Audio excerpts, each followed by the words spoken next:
یہ موقع غیر معمولی بساط کا ہے اور خوشی کا ہے. کہاں میں اور کہاں یہ نکھرتے گل، نسیم صبح تیری مہربانی. اور یہاں نسیم صبح جو ہیں وہ ہمارے بابو خان صاحب ہیں، انہوں نے کسی طرح مجھے ٹریس کر لیا. یہ خان لوگ جب گھوڑ میں سوار ہو کر ہندوستان آئے تھے فتح کرنے کے لیے، تو یہ جانتے تھے کہ کیسے ٹیریٹری کو فتح کریں اور کیسے دلوں کو فتح کریں. جو دلوں کو فتح کر لے وہی فاتح زمانہ. اور میں اس لیے کہہ رہا ہوں کہ میری بیگم بھی پٹھان ہیں، اور جب پٹھان کوئی کام کرنے پہ آتا ہے تو پھر وہ کچھ پرواہ نہیں کرتا. انہوں نے جب دیکھا پر یونیورسٹی میں جس کا ذکر آیا کہ وہاں پہ کس طرح یہودی اور عیسائی بچوں کو تعلیم دے رہے ہیں، تو ایک ماں کی حیثیت سے اور ایک مسلمان خاتون کی حیثیت سے، اور انہوں نے فوراً کہا کہ یہ کام ہمیں بھی کرنا ہے.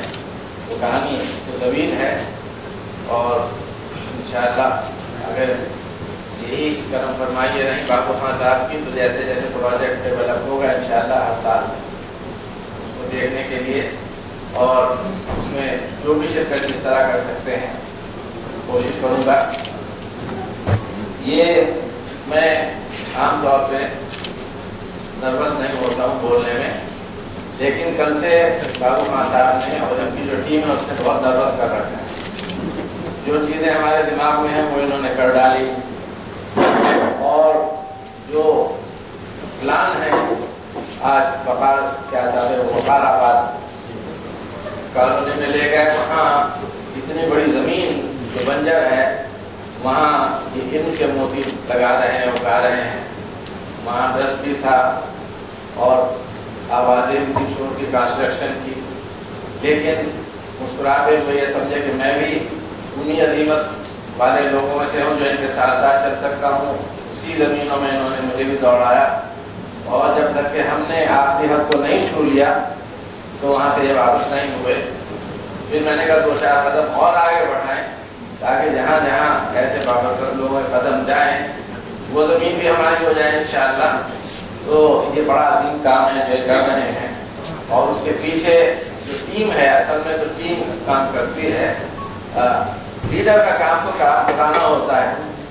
لیکن یہاں میں نے یہ دیکھا کہ یہ آگے بڑھ کے خود کام کر لیتے ہیں، لیکن نوجوان بھی جو ان کے ساتھ لگے ہوئے ہیں. اور وہ بھی بہت بڑی بات ہے. زکوٰۃ فاؤنڈیشن کے بارے میں دیکھا، میرا تعلق کیونکہ دیوبند کے مدرسے سے ہے، تو ہمارے مدرسے میں علماء میں زکوٰۃ تعلیم کے لیے جائز نہیں، لیکن مدرسے تو زکوٰۃ ہی پہ چلتے ہیں، اور اس کے علاوہ کوئی آمدنی بھی نہیں ہوتی. اور اتنی ہوتی ہے کہ ایک پتلی دال دوپہر میں عالم دین کو مل جائے اور رات میں اس سے پتہ شوربہ مل جائے، اس میں اگر روٹی کسی غلطی سے آ جائے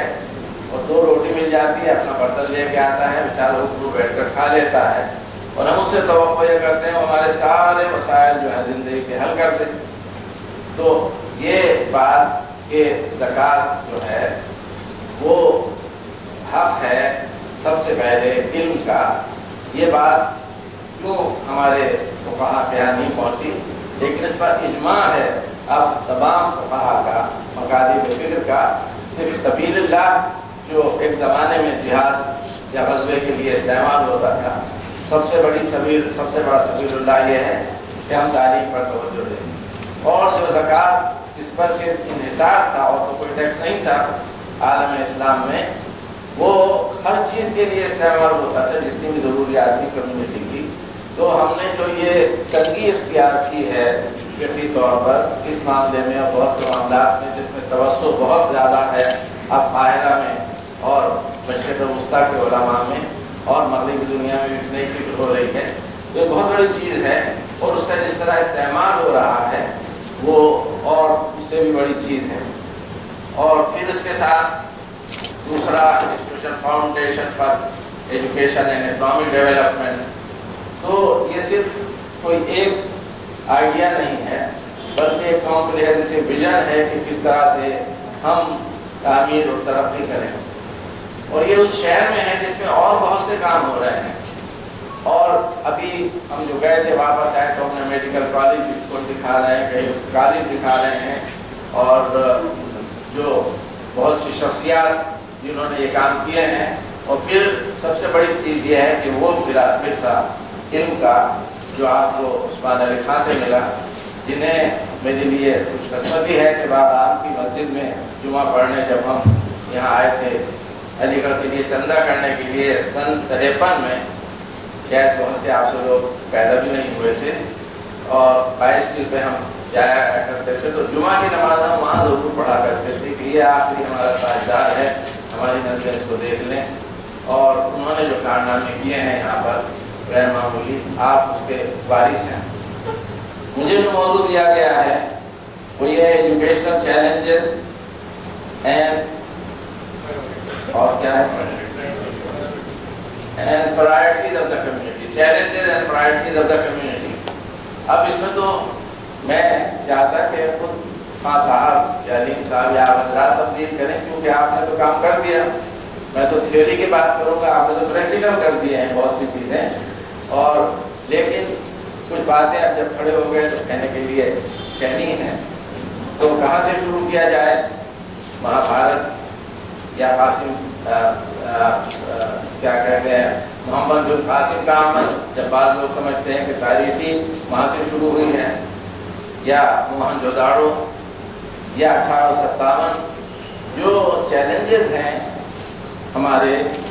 وہ اگر ہم 1857 کو نظر میں رکھیں یا 1947 کے، تو میرے خیال میں بہتر تفہیم ہوگی، لیکن بہرحال ایک تاریخ ہے اور ایک عظیم تاریخ ہے جس کے ہم وارث ہیں، اور ایک دین ہے وہ بھی عظیم دین ہے، اس کا بھی ایک پیغام ہے، اس کے بھی ہم وارث ہیں، اور یہ سرزمین ہے کہ جس پر حضرت آدم کے پہلے قدم آئے، شاید انہوں نے تکبیر کہی ہو، شاید نہیں، یقیناً ہو سکتا ہے جو اللہ سے انہوں نے دعا کی، معافی کی، اللہ نے معاف کیا، ایسی سرزمین پر ہوا ہو، تو یہ سرزمین بھی ایک مقدس سرزمین ہے، اور اس میں ہمارے ہزاروں اولیاء اللہ اور صدیقہ اکرام اور علماء دین مدفون ہیں، تو اس سے ہمارا رشتہ روحانی بھی ہے، ذہنی بھی ہے اور جسمانی بھی ہے۔ اس رشتے کو ہم کیسے باقی رکھیں کہ ایک طرف اسلام ہے، دوسری طرف یہ وطن ہے، کیونکہ بہت حد تک بہت سے ہمارے مفکرین نے اس حد تک جذبہ حب الوطنی کی تردید کر دی کہ ہم کو محبت کرتے ہوئے شرم آتی ہے وطن سے، لیکن یہ ایک فطری جذبہ ہے۔ جب کہ مہاجرین، جب کہ مکہ مکرمہ سے مہاجرین مدینہ طیبہ میں گئے، تو تاریخ بتاتی ہے کہ شام میں بیٹھ کے وہ صرف مکے کا ذکر کیا کرتے تھے، اور یہ نہیں کیا کرتے تھے وہ بیت اللہ ہے، یہ کیا کرتے تھے ان کا وطن تھا، اور اس کے لیے بہت سی نظمیں بھی کہا کرتے تھے وطن کی یاد میں۔ اور ہم جو اس وطن سے دور ہو گئے ہیں بعض کیا کہتے ہیں وجوہ سے، ہم بھی جب شاعری کرتے ہیں تو خواہ ہمارے قلم پہ آ جاتا ہے کہ شاخ سے ٹوٹ کے بے سم سفر ہے اپنا، اب جہاں چاہے زمانے کی ہوا لے جائے، یا کہہ دیتے ہیں کہ وہاں پر یاد کے کچھ دیپ روشن چھوڑ آئے ہیں، وہ گلیاں جن میں عابد اپنا بچپن چھوڑ آئے ہیں، اور سہم کر رہ گئی ہے زندگی ان بند کمروں میں، کشادہ تھا بہت گھر کا جو آنگن چھوڑ آئے ہیں۔ تو یہ ایک فطری جذبہ ہے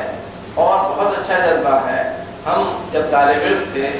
اور میں national council of university student of India کا چیئرمین تھا، تو راجندر پرساد جی، پنڈت جواہر لال نہرو، مولانا آزاد،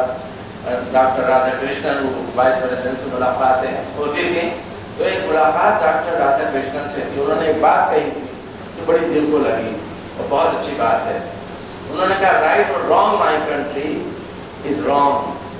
کیونکہ کسی بھی چیز کو جو رانگ ہے سپورٹ کرنا وہ اصل حب الوطنی کے خلاف ہے۔ اصل حب الوطنی یہ ہے کہ ہم کہیں مائی کنٹری آلویز رائٹ، یا ہمیں بھی یہ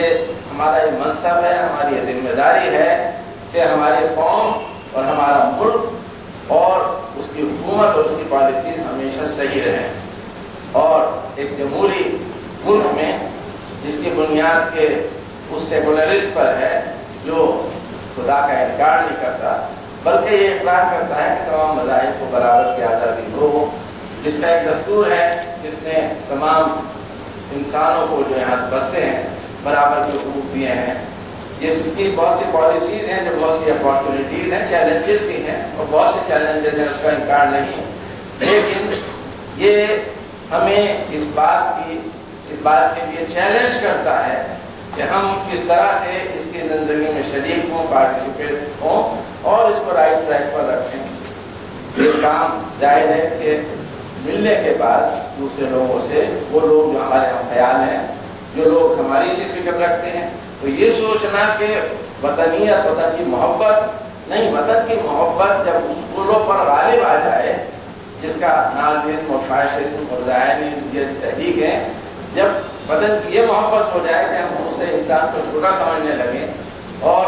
ہماری حکومت جو بھی کام کر رہی ہو ہم منوان مان لیں اس کو، تو وہ یقیناً ہمارے اصولوں کے خلاف بلکہ تمام انسانی اصولوں کے خلاف۔ مولانا محمد علی جوہر، آپ سب حضرات واقف ہیں، تحریک خلافت کے لیڈر، بہت بڑے اوریٹر تھے اور بہت بڑے رائٹر تھے،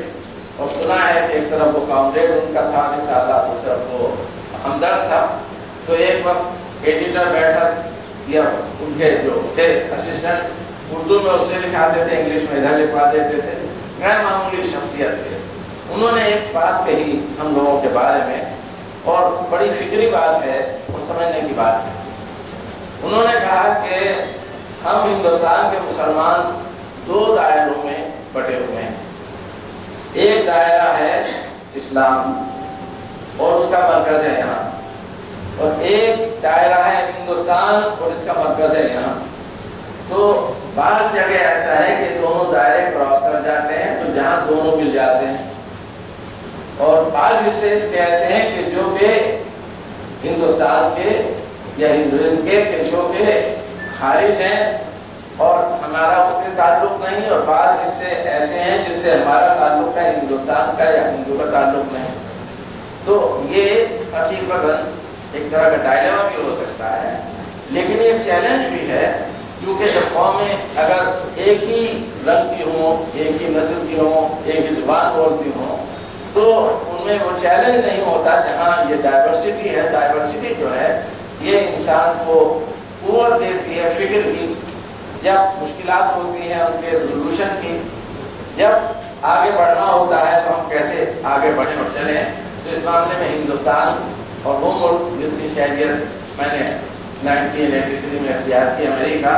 یہ دونوں بڑی قومیں ہیں، اور بڑی قومیں اس لیے ہیں کہ ہندوستان میں مختلف عناصر آتے رہے اور جذب کیا، اور انہوں نے مل کر رہنا سیکھا۔